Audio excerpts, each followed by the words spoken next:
The main squeeze of the airwaves is about to explode. Another exclusive, you know how we do. Flowfessional on BBoxRadio.com. Get ready. It's the Bankai Hour. 90s and an icon. I mean, the rap on rap Absolutely. Rushmore. Let me get it correct. The one that you put on the top of the top 5. His homie. Absolutely. Big Smalls. And be clear. The most, like, realest, quietest dude that get to it. That get to it. Quiet, get to it. Nino the fucking great is Nino in the Brown, building, man. Junior Mafia zone. Nino Brown. Yo, Nino, you cooler than the other side of the pillow. That's baby. a fact. That's a fact, bro. Yo, that's the coolest side. The other Word to side. mother, man. Glad to have you on the show, my guy. Glad to be here. You know, I appreciate you, man. Appreciate you, mother. bro. Word to mother. Definitely a blessing. Glad this is monumental. Glad that you keep it. Glad that you pulled up, man. You know. Can I stop y'all for 1 minute though? Good. Like, I'm a real Brooklyn nigga, and y'all are too. That's a fact. People will be real mad at y'all that y'all up here promoting PU. That spot. That is like the trashiest, nastiest, cheapest weed spot that they ever made. That shit made so much money, but like, no, that's not. That was unexpected. That was unexpected. Because when I heard y'all on my side, like, are you? Well, we don't smoke. You know how many people they? So let me tell everybody. Let's explain that we don't smoke. Like this. PU is good for the people who put like that. If you're a street person who think you be outside doing all this hustling, selling drugs, you should not be doing that. But if you a dude working, making money, I'm not knocking you. If you're not a nigga who chasing all this, you lit in all this, you should not be smoking PU. But if you know you ain't with the lit crew and all that, that's cool because you got a good amount of weed that you can have. But for dudes that be outside, so they for the broke.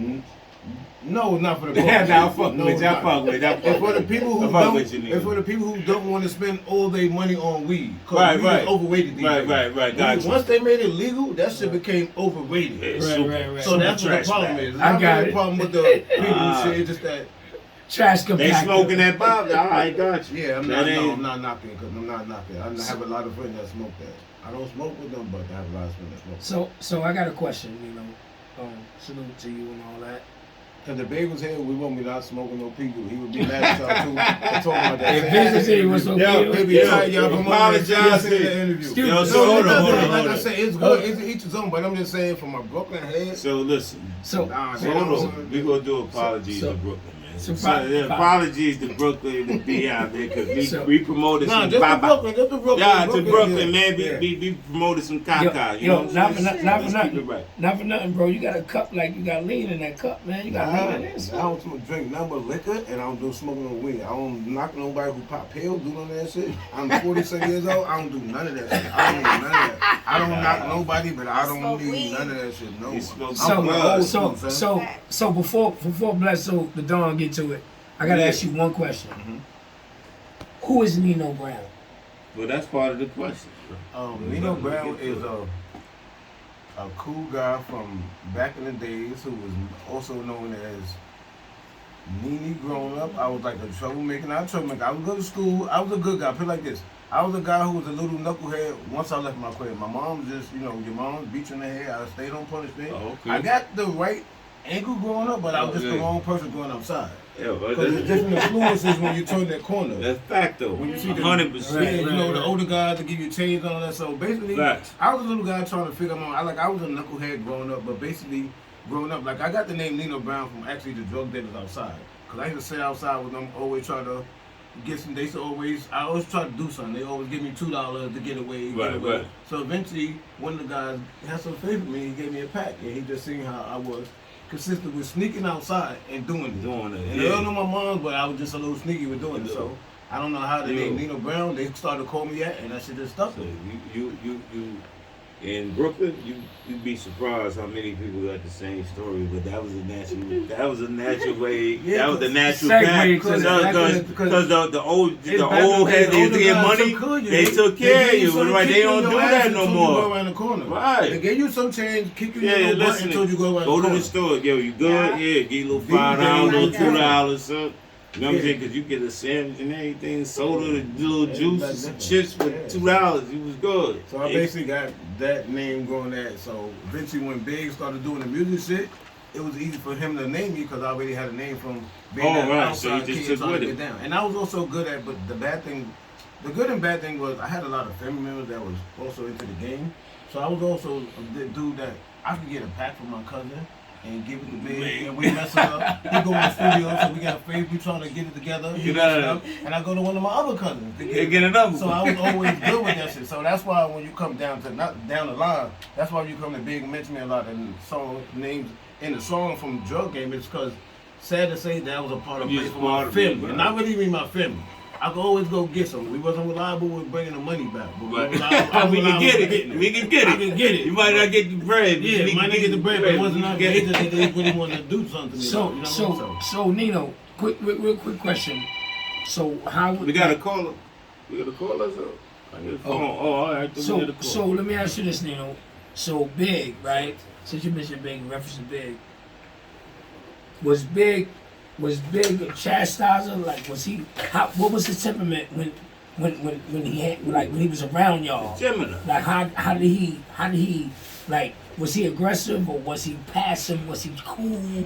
Was he smooth, debonair, or was he like, yo, nah, we gonna do this, and I want y'all to do that. Big didn't actually lay down no rules until he became Notorious B.I.G. Because he always looked at us as the peers that was just the same dude that was from around the corner. Right, it's my family. And we the dudes that happened to be, if we wasn't in my mom's crib smoking weed, we was in his crib with him. We listened to him back. So hold on, Valetta let y'all smoke weed in the crib? Well, she wasn't home? Here and there, but we okay, all right. I just used to chase us out the hallway, so it wasn't official. Like, it ain't like we could do it when he home, though. Right. Like, and my crib, sad to say, my mom was always away, but she also felt comfortable with us doing stuff inside the house than us being outside. Right. You said, okay, y'all gonna do your bullshit, do it in the crib. So I gotta play it mine. Right. And so basically, y'all just, bro, it's family.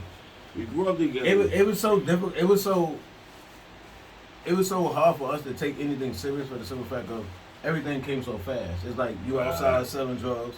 Now you telling us to come upstairs and you rapping.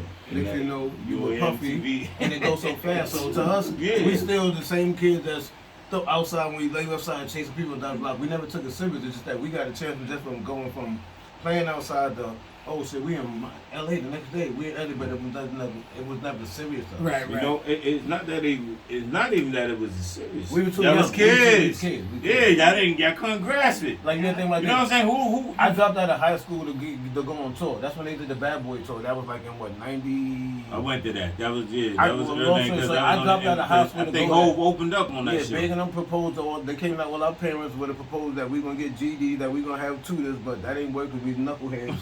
Stop quick, we ain't work, so they not dealing with no bad style. Brooklyn kids. So, not to say like that. So at that time, your parents was happy for you to go on the road. Sad to say you didn't get your education, but at that time it wasn't the best time. Positive, so you came home, but you came home with money.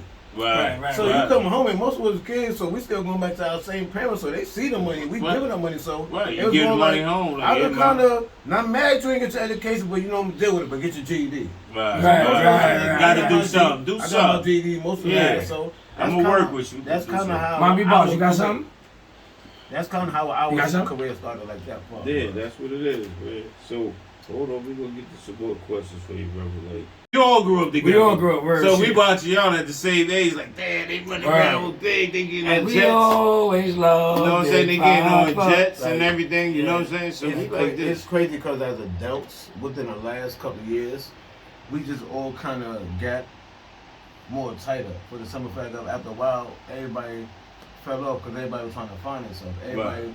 You know what I mean? Like, you see you doing something and I'm not doing something. I mean, I'm doing something and this one is doing. So after a while, you have to realize, like, we all men at the end of the day. You know, what you got to do to keep yourself above water is not nobody else's fault. Right. So and then we had to realize when we sit there and talk to each other, like once Big passed, a lot of people changed on us. So we can't be mad at each other, and we can't be mad at them. We just got to figure out what we got to do. Right. You know what I mean? It's like you lose your job. You got to find something else. That's you can't be so mad all day. So like you got to find out what you can do next. That's part of the question, and you kind of summed it up a little bit because I was gonna say how they lose a bit, how did that impact y'all life? Because remember y'all kids, so he's the big homie to y'all, the big brother. Right? It impacted us a lot for the simple fact of like it was so a lot. Not to say we had our life set up, but it was like your life was so easy at one point in time. So now it's like what you could do now. So now you got to deal with not even the pain from. See, it was different from our point of view for the simple fact that Big was like a friend. Like it's not like we wasn't put together from no rap group. Right. We really grew up on the same like little kids from throwing rocks at each other to the simple fact of like, okay, this crew stick together, we can stick together. You know what? These are the real drug dealers. We're not really drug dealers, so we can follow what you're doing because we don't really have no intention. So it's like, so it's more easier like that. So, but when Big passed, it was more hurtful to see like how people was only there really with Big. Yeah. Like ain't nobody give a fuck about Junior Mafia. Wow, that's great. Wow. But see, nobody know that. But what do you think? But at the end of the day, but as we got older, we had to realize it wasn't nothing wrong with that. It's just that as us looking at somebody to look out for us, we had to realize that person, we wasn't making no money for that person. So why would he have our best interest of us? So we had to look at it like that. It's like once you get old, you realize it's a this business. man can't do no more. It's like, a business. You're not part of my business. So you know what I mean? Yeah. So we were looking at people that wasn't. We was mad at people that we shouldn't have been mad at. Right. But you think about it, your kid.